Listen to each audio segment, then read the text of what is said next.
coming back to the feeling of hopelessness. But perhaps this is the very sign of an impending transformation. When we look at life's failures, whether it's failing exams, losing a job, or being betrayed, we often find ourselves on the edge of giving up. But have you ever wondered why these failures can take such a strong hold on our minds? The answer lies in a shocking experiment conducted by a psychologist, which revealed a profound truth about human nature. The experiment was cruel, but it exposed a deep truth about how we react to failure. When life corners us, when we fail repeatedly, whether in academics, work, or relationships, we begin to lie down in our minds. We stop dreaming, stop trying, and retreat into a self-imposed prison. The world no longer feels like a place to conquer. Instead, it becomes a dark maze where every exit leads to more failure. But the greatest tragedy isn't external failure. It's the moment we surrender internally, long before we even realize it. This is the greatest tragedy of all. And Stoicism, the philosophy of resilience, has long recognized this silent but devastating power of the mind. Marcus Aurelius, one of the greatest Stoic philosophers, once wrote, "You have power over your mind, not outside events." Realizing this truth is the key to finding strength. This is not just a motivational quote. It's a guide when we feel helpless. We are not losing to the world, but to the thoughts within us. Only by reclaiming control over our minds can we rise again. Understanding the mechanism of learned helplessness is the first step toward breaking free. Just as looking directly at a mirage reveals it for the illusion it is, recognizing that feelings of worthlessness are simply habitual reactions allows us to see that they are not the truth. They are not destiny. They are merely old reflexes stored in our brains, and that means we can change them. Stoicism teaches us a powerful strategy: distinguish between what we can control and what we cannot. Feelings of sadness, past failures, the skeptical glances from others, these are things beyond our control. But choosing how we act in the face of them, choosing to believe in the value of our efforts, is completely within our power. The very moment we decide to get back up, even once more, we reclaim control over our lives. The sweet trap of learned helplessness is that it makes giving up seem easier than continuing the fight. But as Stoic philosophers remind us, what is easy rarely leads us to a place worth going. Epictetus once said, "The essence of growth is not that everything goes smoothly, but that we can face adversity without losing ourselves. The more we confront challenges, the more we push through failures, the more we forge an unbreakable mental resilience, a strength that no one and nothing can ever take away from us." So, let's think about this for a moment. If I quit today, would everything I've endured so far still mean anything? If the road I'm on is full of thorns, could it be that these very wounds are shaping the person I am meant to become? In the eyes of a Stoic, every pain, every failure is raw material. If we keep chiseling away, it will eventually transform into a strength that no one can replicate. To overcome learned helplessness, we don't need to conquer the world. We only need to conquer the moment right in front of us. The moment when instinct tells us to collapse. Just one step forward, even a trembling one, is already a powerful act of defiance. And with each small step, the fragile self of yesterday fades, making room for a stronger, freer soul. Remember this. Every time you want to give up is the moment you are closest to a breakthrough. Every pain is an invitation for you to become the strongest version of yourself. Next, we will dive into how each moment of failure can be viewed as a stepping stone, and how Stoic practices can help transform those setbacks into your greatest source of growth. Have you ever felt like the harder you try, the further away success seems? It's like trying to climb a mountain, but with each step, the peak seems to grow farther into the clouds. No matter how much effort you put in, it feels like the world is turning its back on you. Sound familiar? What if I told you that these moments of complete hopelessness might actually be the key to unlocking your true strength? Picture this. You're facing an immovable wall, overwhelmed with frustration and helplessness. Every ounce of energy has been drained. But here's the twist for the Stoics. These moments of pain are not just obstacles, they're raw materials to forge an unbreakable spirit. What if failure isn't the end, but just the beginning of your transformation? What if the feeling of wanting to give up could be the exact thing that pushes you to discover a hidden strength you never knew existed? Let's take a deeper dive into how Stoic principles can help you turn despair into your greatest source of motivation. Trust me, this journey is for you. I've written about this feeling many times before, the feeling that no matter how hard you try, the universe just doesn't seem to be on your side. It's that sinking sense of futility, like casting a stone into the depths of a river and watching it disappear without a trace. It feels like no matter how much energy, passion, or determination you pour into something, it simply vanishes and you're left standing there, empty and drained. Every step forward feels heavier than the last, as if you're carrying the weight of the world on your shoulders. Every hope, every dream, every ounce of optimism you once had shatters before your eyes like glass. But then, here's the paradox for the Stoics. These very moments of hopelessness, those moments where you feel completely overwhelmed and ready to give up, are seen as the most valuable. Why? Because they are the raw material from which we can forge our inner strength. Much like how steel is tempered in a searing flame, it's in the hardest moments that our true character is built. Have you ever felt like you were repeatedly banging your head against an immovable wall, feeling trapped by pain, fatigue, and frustration?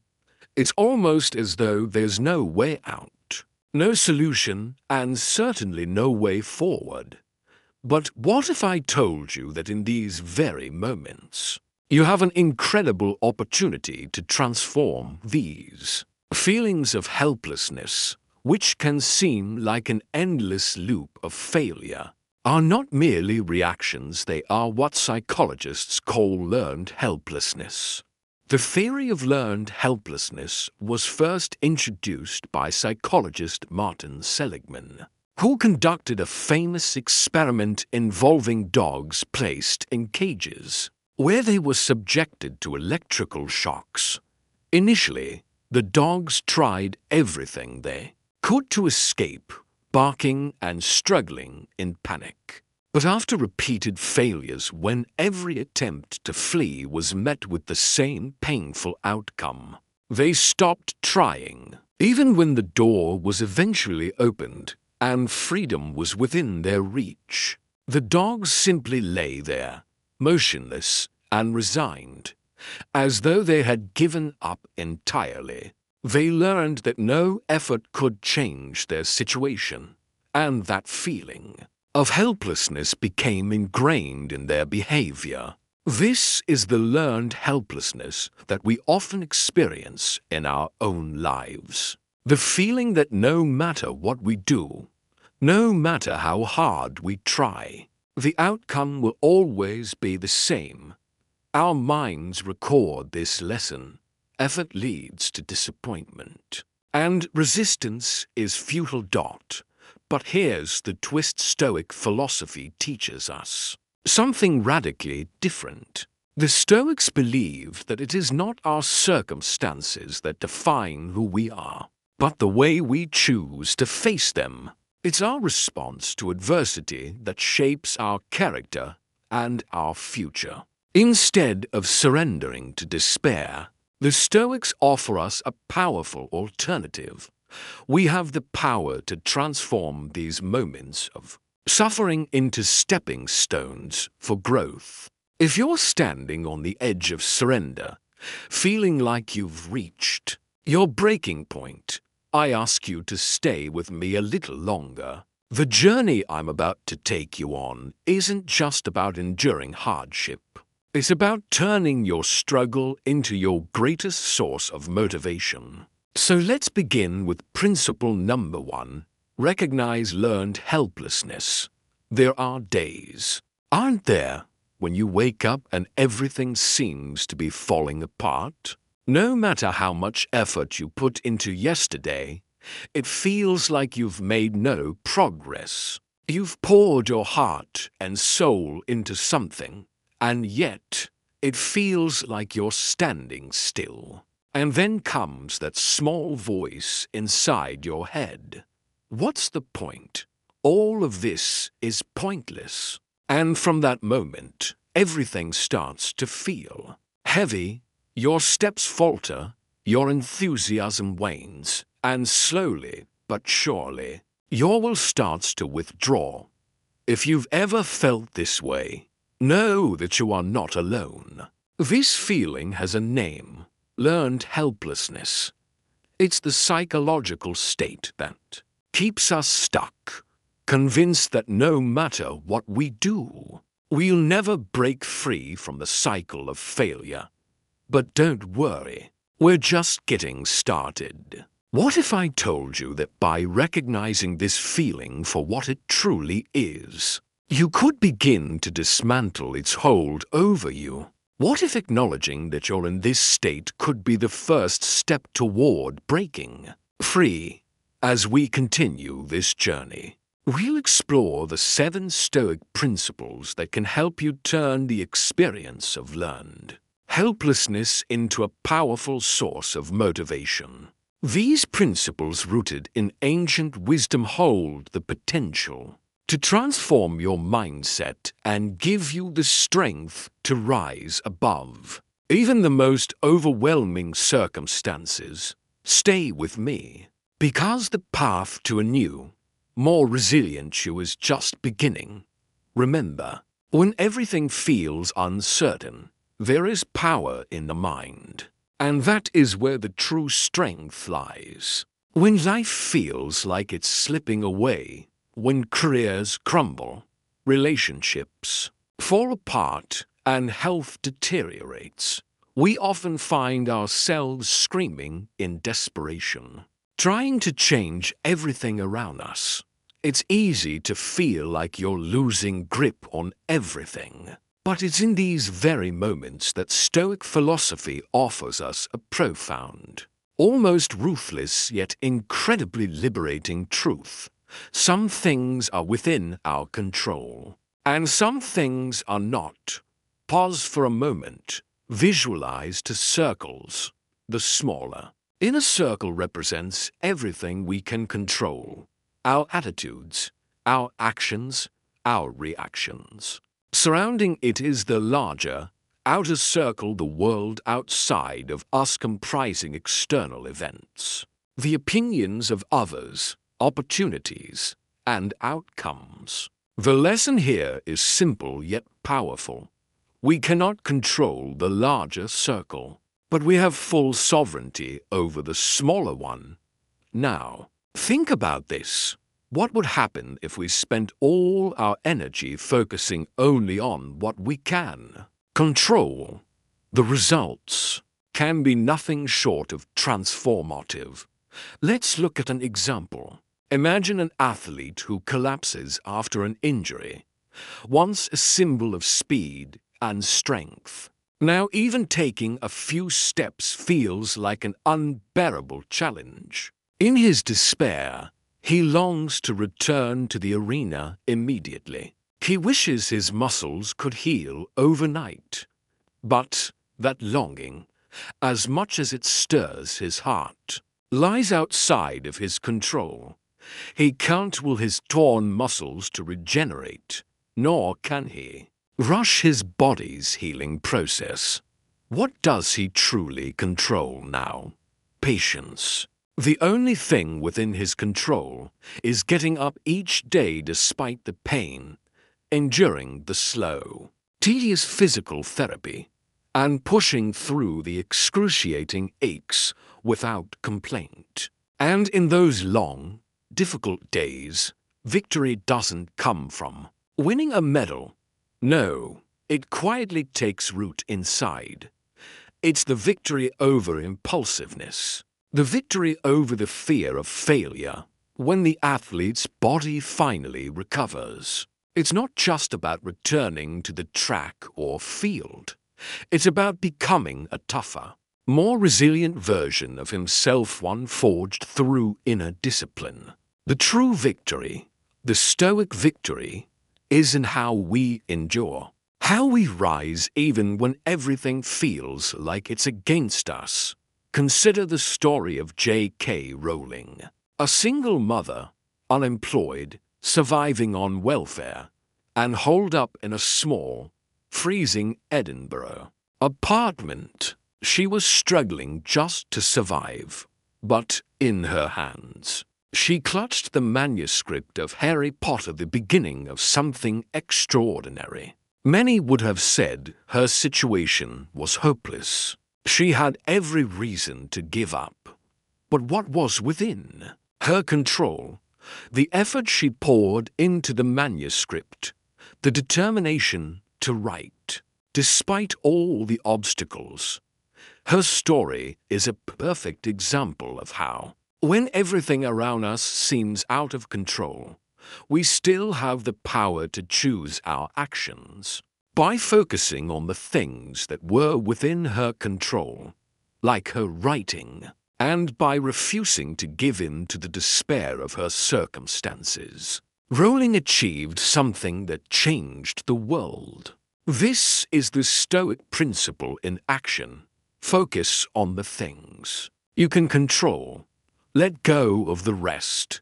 It's not about controlling every outcome, but about mastering how you respond to the world. When we center our energy on what's within our grasp, we not only weather the storms of life but also transform ourselves into stronger, more resilient people. So, ask yourself, where are you focusing your energy right now? On the larger circle, the things outside your control, or on your inner circle, the things that you can shape with your actions and mindset? The path to true empowerment lies in knowing what is ours to control and investing ourselves in it fully.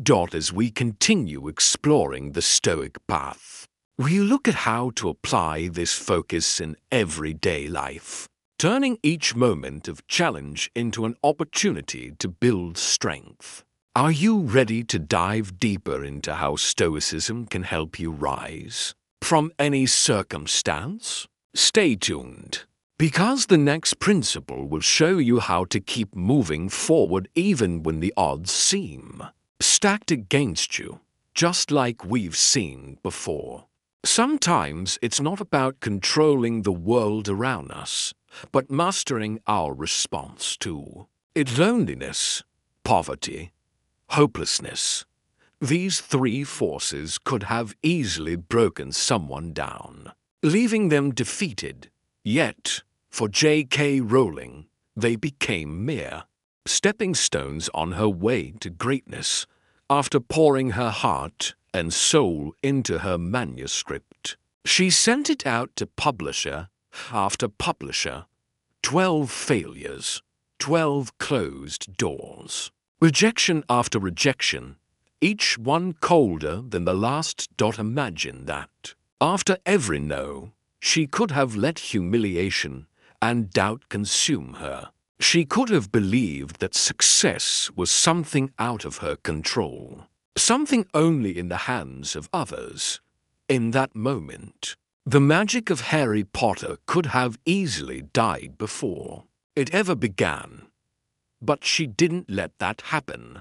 She didn't try to control the rejections. She didn't waste her energy fighting to force someone to accept her work.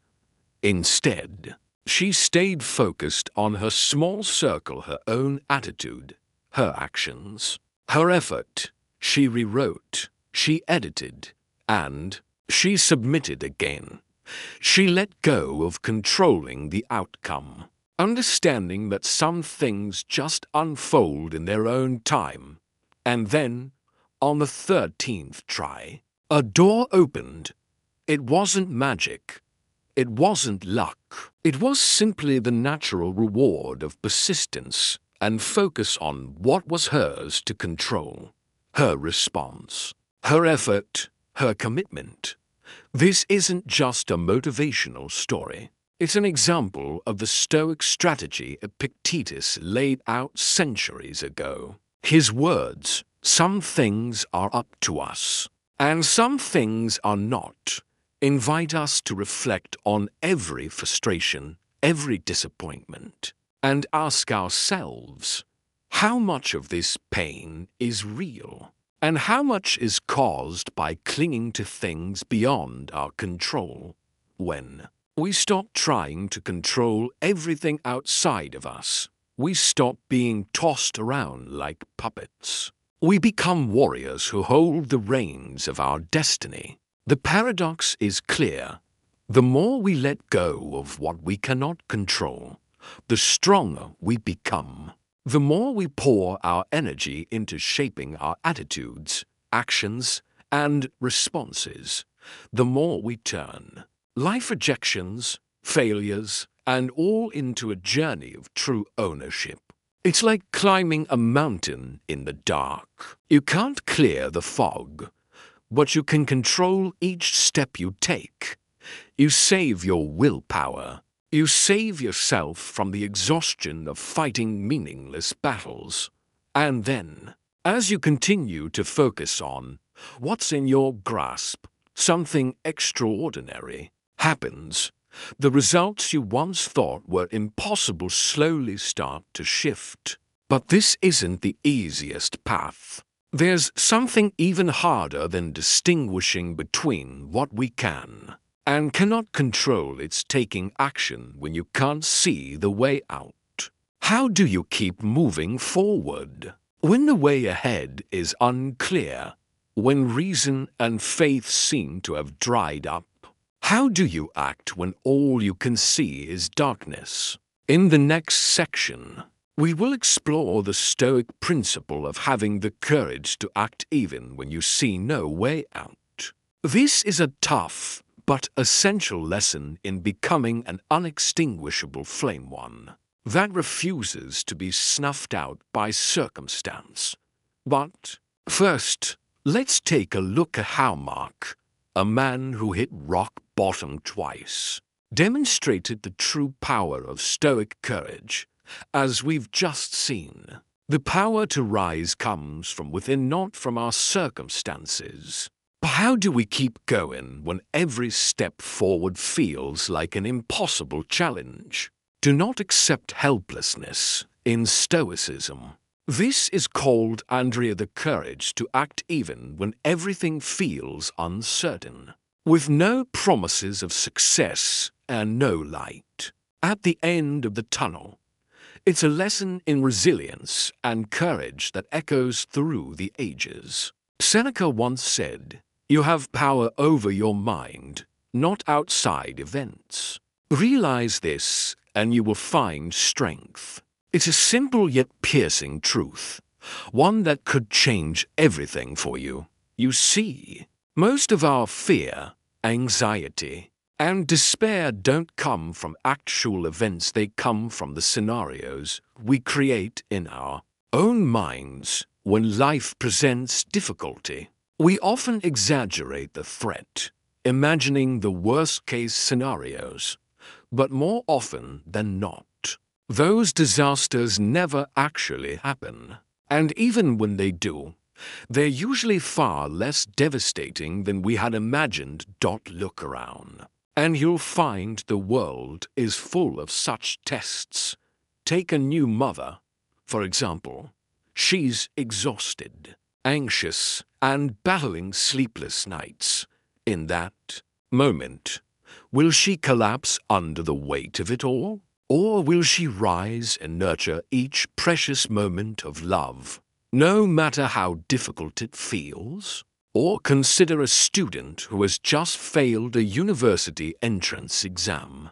Will he allow that failure to define him? Or will he see it as a temporary stop on his journey of learning and growth? Stoicism reminds us that doing the right thing doesn't always yield immediate results, but that doesn't mean it's any less worthwhile. Even when the path forward seems unclear, choosing to continue is already a victory in itself. Now, you might be asking, but what if I'm exhausted? What if I tried and nothing changed? Stoicism doesn't offer comforting, sugar-coated promises. It doesn't tell you that everything will be fine, that success is guaranteed, or that life will magically fall into place. Instead, Stoicism teaches us that uncertainty is simply a part of life. It's the nature of the human experience. True happiness, according to the Stoics, lies not in forcing life to conform to our desires, but in training our minds to adapt, to stay grounded and true to our values even when everything around us is chaotic. Epictetus once said, "If you only act when success is guaranteed, you are not truly free." True freedom, the Stoics believe, is found in the ability to do what's right, regardless of the outcome. When you choose to rise again, like Mark did, you're not just rebuilding your career or your life, you're forging your soul. There's a beautiful paradox in Stoicism. The more you act in the dark, the braver you become in doubt, and the stronger your inner light shines. Every time you quiet the voice that says, "I've lost," and choose to try once more, you're winning a battle far greater than any external conflict. You're winning the battle to master yourself. And when those darkest days arrive, when you feel like you're walking through a dense fog, with no way out, remember this: one small step, one decision to stay rational, can change the entire course of your life. You don't need a perfect plan, nor do you need a guaranteed ray of hope. What you need is the courage to move forward, even if it's just one step at a time.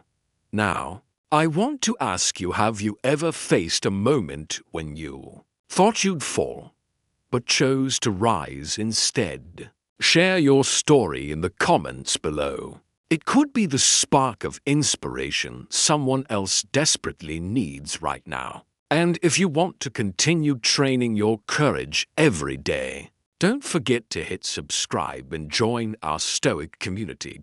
Next, let's dive into the next Stoic principle. Rethink obstacles. It's about turning barriers into paths, seeing opportunities even in the face of failure. Stay with us, because this next part will change the way you view every challenge you face.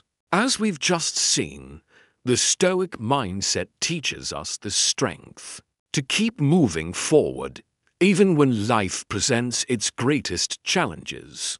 But how do we shift our perspective when it feels like all hope is lost? Imagine this, a confession that seems harmless, yet it quietly slams shut every remaining door. That confession, I can't. It's a phrase we've all muttered at some point, in moments of doubt or defeat. But if in just a single moment we pause and replace it with another phrase, I will try, that's when the miracle begins. The shift from I can't to I will try is not merely about changing the words we speak. It's about granting ourselves the right to keep fighting, even when everything around us seems to be falling apart. Marcus Aurelius, the great philosopher-emperor, once wrote in his Meditations, "The impediment to action advances action. What stands in the way becomes the way." Think about that. Obstacles do not stop us, they open up a new path. It's a revolutionary way of seeing the world. A mindset shift that turns every difficulty into an opportunity for growth. Now, picture a Roman soldier knee-deep in the mud of the battlefield, his shield battered, his sword dull, and facing an enemy twice his size. The natural response would be to think, we are defeated. But the Stoic warrior, he thinks differently. He sees this moment as a test of character, not a chance to showcase strength, but an opportunity to forge something far deeper: resilience, reason, and an unshakable steadiness. No matter how chaotic the world around him becomes. Fast forward to modern life, and the principle remains just as true. Losing a job doesn't make you a failure. If you choose to label yourself as useless, eventually you'll start to believe it. But if you look at that setback as a turning point, as an opportunity to learn a new skill, whether it's coding, design, or writing, then you open yourself up to new doors. The world might not always be in your control, but what is in your control is how you respond to it. You control the labels you assign to the challenges you face. So, let's take a moment to reflect. Failure can become a teacher. A dead end can become a detour. It's all about how you choose to perceive it. This is exactly what Martin Seligman, the renowned psychologist, discovered in his research on learned helplessness. When people believe they have no power to change their situation, they stop trying altogether. But on the flip side, when you nurture the belief that effort can change the outcome, something remarkable happens. You become far more resilient, far more capable of bouncing back from adversity. Thousands of years ago, Stoicism grasped this principle in a deeper way. It didn't rely on the hope that the world would become a kinder place. It taught people to train their minds to be tougher, to adapt and persevere in the face of hardship. Every step becomes meaningful when we stop fearing failure, when we stop measuring our progress in terms of speed or perfection, and instead focus only on the fact that we're still moving forward. Even if slowly, we are already victorious.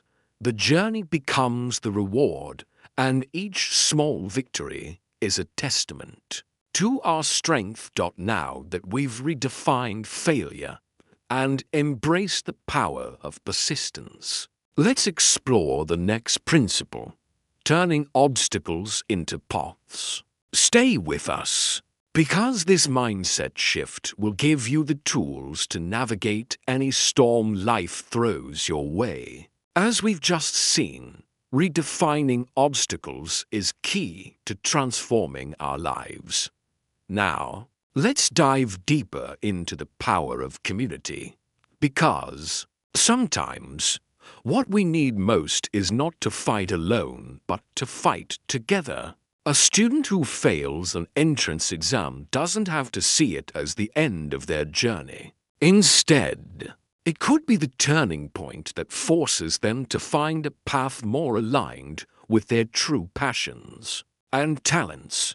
Think about it sometimes. Setbacks are not barriers, but stepping stones. Similarly, a mother overwhelmed after giving birth might feel as if she's drowning under the weight of pressure, self-doubt, and the fear of not being perfect.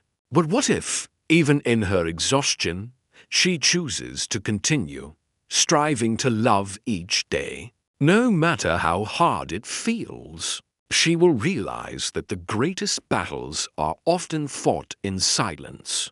The quiet perseverance, the ability to carry on despite the odds, that is the truest form of victory. This is where we start to see the transformation. When we redefine obstacles, we also redefine ourselves. We become more adaptable, more enduring. Life, however harsh it may seem, is no longer a force to defeat. Instead, it becomes our greatest teacher, handing us each lesson we need. So, no matter how tough life gets, don't give up, don't collapse.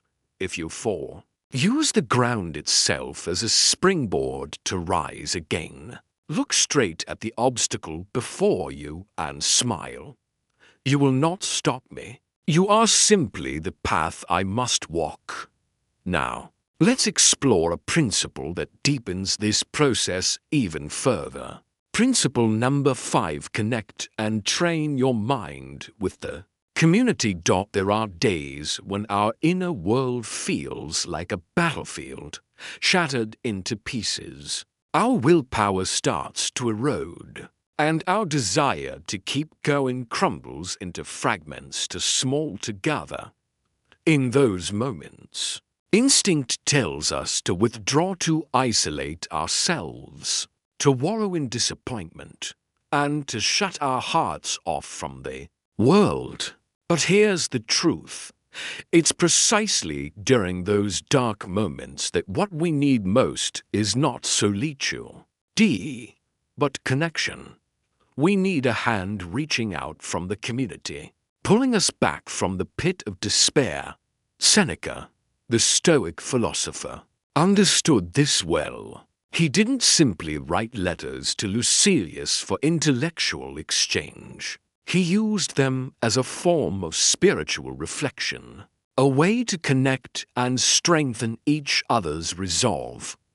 Every letter, every word, was an invisible thread tying their souls together, both striving toward growth. In today's world, filled with isolation and competition, it's easy to feel like we're in this alone. But just as Seneca connected with his friend, we can do the same in modern times, finding a small community, a mastermind group, where we can be honest about our failures, share our goals, and commit to growing together is the most powerful way to practice this ancient wisdom in today's world. Marcus Aurelius once wrote, "When you rise in the morning, think of what a precious privilege it is to be alive, to breathe, to think, to enjoy, to love.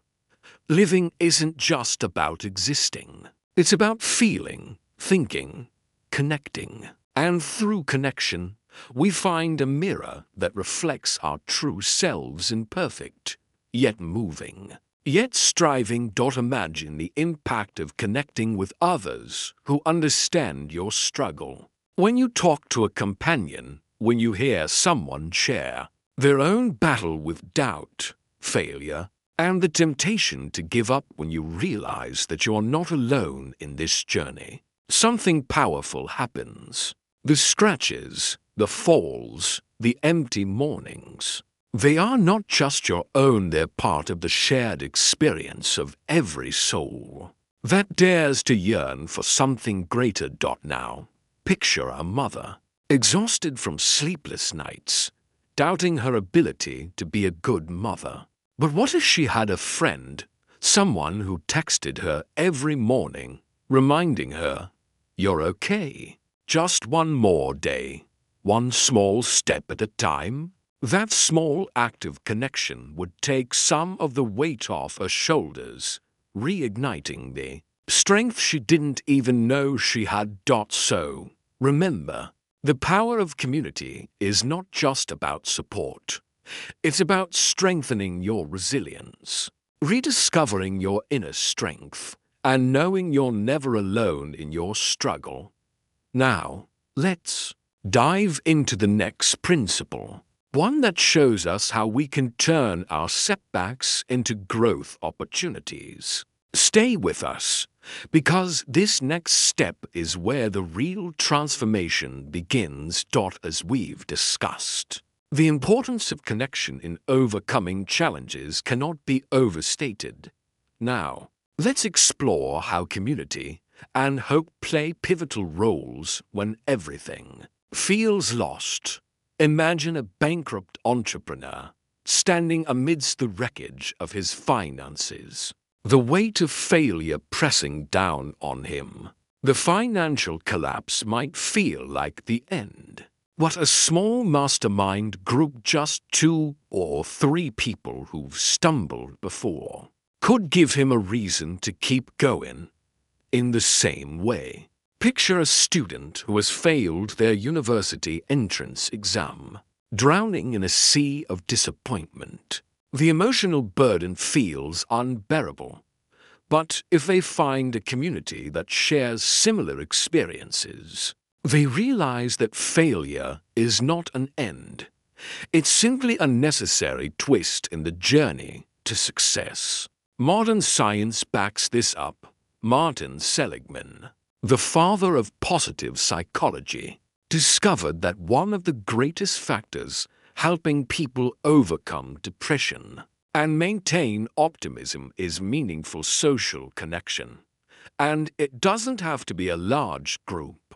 Sometimes it's the presence of just 1 or 2 people, those who truly listen and offer the right encouragement at the right moment, that makes all the difference. If you're feeling lost or overwhelmed, consider seeking support from a therapist. This isn't a sign of weakness. In fact, it's an act of courage, a way to protect the very roots of your spirit. Stoicism doesn't teach us to deny our emotions or to blindly endure. It teaches us to recognize them, to train our reason to guide them, and to use every available tool, including support from others, to live with dignity and strength. Connecting with a community isn't just about finding help. It's about embodying a key Stoic principle, turning the obstacle into the way. When your personal will falters, the presence of others is not a crutch. It's a bridge, one that helps you cross the abyss of doubt and exhaustion. A supportive community won't erase your struggles, but it will give you a reason to keep moving forward, even if it's just taking small steps at a time when you feel like giving up. Remember, you're not walking this path alone. You're walking not just for yourself, but for those who believe in you, for those who will need to hear your story one day. It's your quiet perseverance, your unspoken strength, that will inspire others to keep moving when they think they can't. Community, then, becomes an act of resistance against isolation, the quietest yet most dangerous enemy we face in our lowest moments. This brings us to principle number 6, nurture hope and amor fati. When you hit rock bottom, when your plans crumble, when it feels as though the world has turned its back on you, the one thing that can keep you going is not brute strength or extraordinary intellect. It is hope. Hope is the fragile light that sneaks through even the darkest moments. It's that small flicker when your eyes are blurred with tears, when your heart feels like it can't beat another time. Hope doesn't promise that everything will be easy. It simply whispers, there is still a path ahead. Just take one more step. But for the Stoics, hope alone isn't enough. They take it one step further, not just enduring, not just accepting, but loving everything that comes their way. Amor forte. The love of fate is a mindset, a way of life. It's not a simple slogan, it's a wholehearted acceptance of existence, embracing both its beauty and its pain. When we love fate, we no longer wrestle with adversity as if it were an enemy. Instead, we embrace it as a teacher, patiently asking, what lesson will fate teach me today? The philosopher Epictetus once said, do not seek for things to happen the way you want them to. Rather, wish that what happens happen the way it happens. Then you will be happy. This isn't a call to abandon your dreams or stop striving. Instead, it invites us to view every event in life, whether success or failure, as an essential, irreplaceable piece of the larger mosaic we are creating. When you truly understand that today's failures are forging you for tomorrow, you stop asking, why me? Instead, you begin to say, thank you for giving me the opportunity to grow. Think of Viktor Frankl, the renowned psychologist and author of Man's Search for Meaning. Frankl endured the unimaginable in the Auschwitz concentration camp. He watched as everything that once defined his life was mercilessly stripped away. His family murdered, his career destroyed, his freedom lost, and his future reduced to a distant dream. Yet, even in the darkest of times, he found meaning. Frankl's resilience came not from brute force, but from his ability to find meaning in every moment, even amid suffering. As we transition to the next part of this journey, we'll explore how we can all apply this principle in our own lives by accepting what is and using it as fuel for personal growth. So, how can we cultivate a mindset that embraces our fate and transforms hardship into a source of strength? Let's dive into that next dot as we dive deeper into the power of hope and embracing fate. Let's consider one of the most profound examples of resilience in the face of unimaginable hardship. The story of Viktor Frankl offers us invaluable insights into the human spirit. In the darkest of times, when Frankl found himself in the brutal conditions of the Auschwitz concentration camp, he could have surrendered to despair, but instead of giving in, he chose another path. Frankl didn't just hope for a future where the gates of the camp might one day swing open. No, his hope was far more profound. He held on to the belief that even in the most wretched place on earth, a human being still retains the power to choose how to face their fate. Imagine Frankl, starving in the depths of suffering, yet still taking the time to comfort a fellow prisoner who was on the verge of collapse.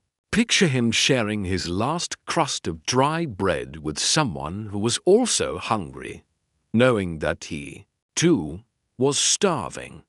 He found moments, even in that hell, to imagine the lectures he would one day give if he survived.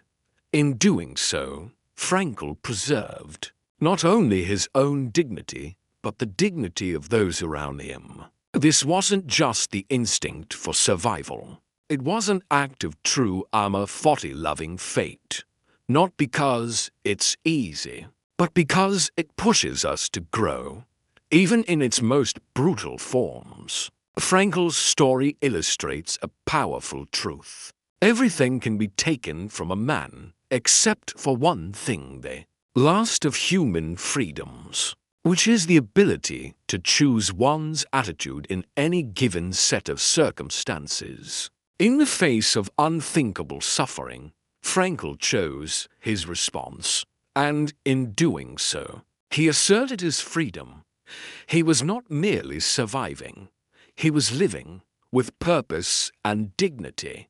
Despite the chaos around him, similarly, when a student fails an entrance exam, it's not the end of their story. It's just a chapter in a much larger journey. If we can see failure as a natural part of growth, we won't collapse under its weight. Instead, we will gradually build resilience and grit that no university can teach. And that resilience, it comes from hope. Hope doesn't blind us to the difficulties of life. It gives us courage to face them. Hope does not deny the harshness of life. In fact, it is because we understand the hardship of life that hope becomes essential. It's like a small lantern in the darkness, but one powerful enough to lead us through the night. Amma 40 takes this hope to a higher level. When we learn to love even the challenges and failures, we become truly unbeatable. The fear of failure dissolves, replaced by curiosity, a hunger to experience, to learn, and to be challenged. Instead of asking, "What if I fail?"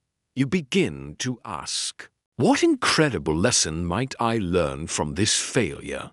That is the essence of true freedom. Freedom from fear, freedom from helplessness, and freedom from the suffocating grip of expectation. When you embrace fate not as an opponent, but as an ally, you open yourself up to the vast potential of life. And when you have cultivated hope and love for even the stumbles and falls along your path, you are ready to step into the Stoics' most profound lesson, memento mori. This principle does not just remind us that death is inevitable, it urges us to cherish every breath, every fleeting moment of life. How many of us truly live in the present moment, understanding that our time is finite? Have we truly embraced every opportunity, every moment of joy, and every lesson? Even when life feels difficult, memento mori isn't a call to despair over our mortality. Rather, it's a call to live fully, knowing that every day is a gift. Marcus Aurelius, the Stoic philosopher and emperor, once reminded us, "You could leave life right now. Let that determine what you do, say, and think." Imagine the power in that. If we truly lived with the awareness that every moment might be our last, how would we spend our time? Would we waste it on regret?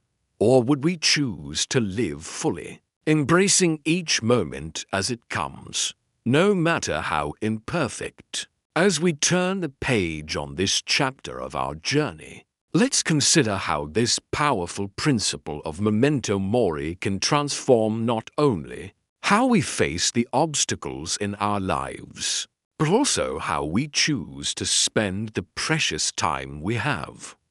What would happen if we truly lived every moment to its fullest? Let's explore that in the next step of our journey. As we reflect on the fragility of life, we are reminded that every moment is a gift, a fleeting opportunity that may vanish at any time. When we understand this truth, our perspective shifts, and life's daily challenges lose their power to overwhelm us. Instead, we begin to see them for what they truly are, stepping stones toward a fuller, more intentional life. This isn't meant to sow fear or despair. It's meant to open our eyes to the preciousness of each remaining moment. When we realize that life could end at any time, we stop wasting our energy on what doesn't matter. Every action, every decision, every step forward becomes sharper, more urgent, and carries real weight. Imagine a young man lying in a hospital bed after a terrible traffic accident. Just hours before, he thought he had an endless stretch of tomorrows. Now, however, each heartbeat, every breath filling his lungs, feels like a miracle when he recovers. His focus isn't on distant, abstract dreams. Instead, it's driven by the raw, powerful desire to live every remaining hour to the fullest. He spends every evening learning programming, not because he feels he has to, but because every line of code he writes is a declaration. I am still alive. With every line, every semicolon, and every idea, he affirms that life has granted him another precious moment. Steve Jobs once shared how he looked to death to find his courage. Every morning, he would ask himself, if today were the last day of my life, would I want to do what I'm about to do today? And it was this awareness of life's impermanence that gave him the strength to ignore ridicule, dismiss doubt, and pour his soul into building the iPhone, a device that, in turn, would change the world. Jobs didn't fear the finiteness of life. In fact, it purified his priorities, burned away hesitation, and gave him an unwavering focus. For him, remembering death wasn't a reason to retreat from life. It was the sacred fire that urged him to live more fiercely. When we face the inevitable end, we begin to see our obstacles, failure, hurt, betrayal, disappointment not as insurmountable mountains, but as small stones on our path. Epictetus, the Stoic philosopher, once said, "It's not what happens to you, but how you react to it that matters." It's how we respond to the fragility of life that reveals our true character. Knowing that everything can vanish in an instant teaches us to sweep aside pride, jealousy, and procrastination. It teaches us to love more deeply, create more courageously, and live with more awareness. When we understand that every moment is finite, we stop wasting time on trivial things. We cherish the small, sacred moments, whether it's hugging your child, signing an important contract, or simply smiling at a stranger. Under the light of death, everything becomes precious. So, when you find yourself standing at the edge of giving up, take a moment to pause, close your eyes, take a deep breath, and remember, you could leave life at any moment. If that's true, how will you choose to live today? Will you rise to the challenge, or will you collapse in regret? Memento Mori isn't meant to darken your life. It's meant to ignite, in every heartbeat, the brightest, most resilient, and most beautiful flame you possess. Wanting to give up is not failure. It's a signal that you are standing at the threshold of an opportunity to train your spirit through the 7 principles we've explored together. You now hold a map to guide you on your path. Remember this: if the task is within your control, pour your heart into it.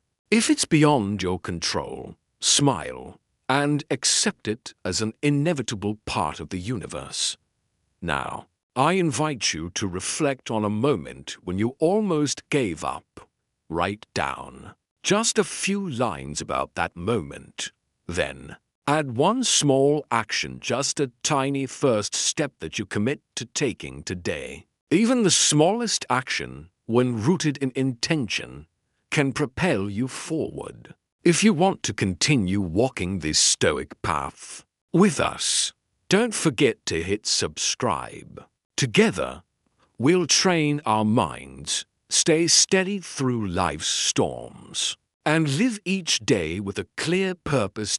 As we close this chapter, let's remember every moment counts, and the best time to start living fully is always now.